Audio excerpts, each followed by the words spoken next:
ജീവിച്ചിരിക്കുന്നയാൾക്ക് death certificate വരെ കൊടുക്കുന്ന ഉദ്യോഗസ്ഥനാണിത്.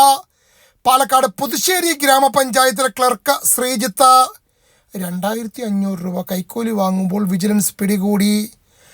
അച്ഛൻ മരിച്ച ഒഴിവിൽ ലഭിച്ച ജോലിയാണ്, അതുകൊണ്ടായിരിക്കാം കൈക്കൂലി വാങ്ങുന്നതിന് ഒരു മടിയുമില്ല. മനസാക്ഷിയുള്ള ഉദ്യോഗസ്ഥനാണ് ശ്രീജിത്ത് സാർ.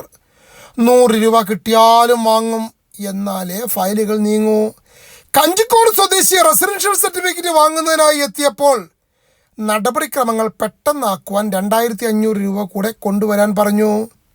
കേട്ട പാതി കേൾക്കാത്ത പാതി. കഞ്ചിക്കോട് സ്വദേശി നേരെ വിജിലൻസിലെത്തി പരാതി പറഞ്ഞു. പിന്നെ കാര്യങ്ങളെല്ലാം എളുപ്പമായി. വ്യാഴാഴ്ച ഉച്ചയ്ക്ക് 1:10 ശുഭമുഹൂർത്തത്തിൽ സാറ് 2500 വാങ്ങി. രാഹുകാലം കഴിയുന്നതിന് മുമ്പ് തന്നെ വിജിലൻസ് പിടികൂടി. ശുഭം. എന്തായാലും സാർ ജനറൽ ട്രാൻസ്ഫറിന് പോകാൻ റെഡി ആയിരിക്കുകയായിരുന്നു. അതാണ് ഇപ്പോൾ വിജിലൻസ് പെട്ടെന്നാക്കി നൽകിയത് വിയൂർ ജയിലിലേക്ക്. പുതുശ്ശേരി പഞ്ചായത്തിലെ പരൽമീനാണ് ശ്രീജിത്ത് സാർ.